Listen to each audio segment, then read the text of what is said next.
Welcome to I daily current affairs. ഇന്ന് December 20. ഇന്നത്തെ പ്രധാന ആനുകാലിക സംഭവങ്ങൾ നോക്കാം. ഇന്ത്യ തദ്ദേശീയമായി നിർമ്മിച്ച ആദ്യത്തെ 1 GHz 64-ബിറ്റ് dual core micro processor Dhruv 64 C DAC വികസിപ്പിച്ചെടുത്തു.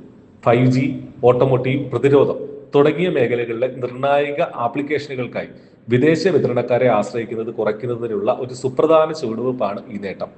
1962 ആണവോർജ നിയമത്തിനും 2010 civil liability for nuclear damage ആക്ടിനും പകരമായി ശാന്തി ബിൽ ലോക്സഭയിൽ അവതരിപ്പിച്ചു.